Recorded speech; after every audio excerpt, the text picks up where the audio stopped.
Hello guys, मैंने बनाए थे आज गोंद के लड्डू। राम राम जी सभी को। सॉरी, आज थोड़ा ब्लॉग डालने में लेट हो गया क्योंकि पूरा दिन ये लड्डू बनाने में ही वेस्ट हो गया और इसकी एडिटिंग में ही बहुत टाइम लग गया। तो देखिए, मैंने इस तरीके से लड्डू बनाए थे। मैंने सारे सबसे पहले मैंने मखाने को फ्राई करके उसे मिक्सी में पीस लिया जिससे वो कुरकुरे लगे। उसके बाद मैंने सारे ड्राई फ्रूट्स को अच्छे से घी में फ्राई करके उसे भी मिक्सी में अच्छे से पीस लिया। ज्यादा बारीक नहीं पीसना है गाइस, थोड़ा सा दरदरा पीसना है, उससे लड्डू में बड़ा अच्छा स्वाद आएगा। उसके बाद मैंने देखिए गोंद को भी फ्राई करके उसे भी मिक्सी में पीस लिया गाइस। और इस तरीके से मैंने सारे ड्राई फ्रूट्स को एक परात में डाल लिया गाइस पीस के। इसके बाद हम आटा भूनेंगे। आटा भून कर अच्छे से लाल कर लेना है। और आटा भूनने के बाद हम घी को गर्म करेंगे। घी गर्म करने का सारा मिश्रण मैंने मिक्स कर लिया और अब इसके लड्डू बनाएंगे गाइस। लड्डू मैंने अंदर बैठ के बनाए थे, किचन में इतना स्पेस नहीं है। यहाँ पे मैंने लड्डू आराम से बैठ के बनाए थे गाइस। अब गरम गरम ही लड्डू को बनाना है क्योंकि अगर ये ठंडा हो गया तो लड्डू आपके बन नहीं पाएंगे। मैंने छोटे और बड़े दोनों साइज के लड्डू बनाए थे। छोटे बच्चों के लिए बनाए थे क्योंकि बच्चे अगर बड़ा लड्डू लेते हैं फिर आधा खा के उसे छोड़ देते हैं, इसलिए मैंने उन्हीं के लिए छोटे छोटे लड्डू बनाए थे और हमारे लिए थोड़े बड़े बड़े बनाए थे गाइस। जल्दी जल्दी लड्डू बना रही थी, इतने में सार्थक की आवाज आई कि मम्मा मैं भी लड्डू बनाऊंगा। सार्थक ने लड्डू तो बहुत अच्छा बनाया लेकिन दिखाने के चक्कर में उसे तोड़ दिया और फिर मुझसे मार भी खाई। जब सार्थक छोटा था तो वो हमेशा मेरे साथ लड्डू बनवाता था। जब से मेरी शादी हुई गई, जब से मैं हर सर्दियों में लड्डू बनाती हूँ और अपने हस्बैंड को खिलाती हूँ।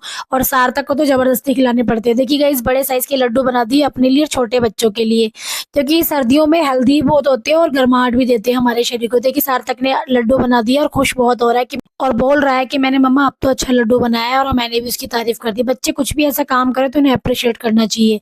देखिए गाइस, मैंने सारे लड्डू बना लिए, छोटे बड़े सारे मिक्स करके बना लिए। अब जब भी बच्चे शाम को कुछ खाने के लिए मांगे या सुबह, तो उनको एक लड्डू पकड़ा दीजिए। इससे एक फायदा होगा, बच्चों का पेट भी भर जाएगा और बाहर की फालतू चीजें खाने से ही बच्चे बचेंगे। देखिए अवनी आ गई है, बोल रही है मम्मा आपने मेरे से क्यों नहीं बनवाया। मैंने कहा बेटा थोड़े से बड़े हो जाओ फिर आप भी बनाना। पीछे से सार्थक की आवाज आती है। गाइस मैंने भी हेल्प कराई है और इसमें मेरा भी हाथ है। मैंने कहा हाँ बेटा आपने भी बनाया है। और गाइस इसके बाद हम लड्डू बनाते बनाते इतने लेट हो गए थे कि खाना खाने का टाइम भी निकल गया था। फिर मैंने 3:30-4 बजे करीब मैंने खाना खाया और बच्चों ने भी मेरे साथ खाना खाया। और इतना लेट खाना खाने के बाद मजा ही आ गया खाना खाने का। गाइस जब भी हम कुछ अपने हाथ से बनाते हैं तो बड़ी खुशी होती है और सबको खिलाने के बाद तो और भी आनंद आता है। इसके बाद मैंने शाम को भगवान जी को भोग लगाया, क्योंकि हमारे घर में कुछ भी मीठा बनता है या फिर बाहर से कुछ आता है सबसे पहले हम भगवान जी को भोग लगाते हैं। शाम को अर्जुन आया, फिर अर्जुन को भी लड्डू टेस्ट कराया। अर्जुन ने भी बहुत तारीफ की। उसके बाद मैंने एक डब्बा लड्डू का भर के रख दिया। और इसके बाद अवनी ट्यूशन से आई, फिर मैंने अवनी को भी टेस्ट कराया। अवनी ने भी बहुत तारीफ की। फिर सौम्या ट्यूशन से आई, उसने भी खाया। सारे बच्चों ने लड्डू खा के बहुत तारीफ की। अब बच गए थे मेरे हस्बैंड। हस्बैंड का ही वेट कर रही थी कि वो कब आएंगे और कब मेरी तारीफ करेंगे। जब तक वो तारीफ नहीं करेंगे तब तक मेरा लड्डू बनाने का कोई फायदा नहीं है।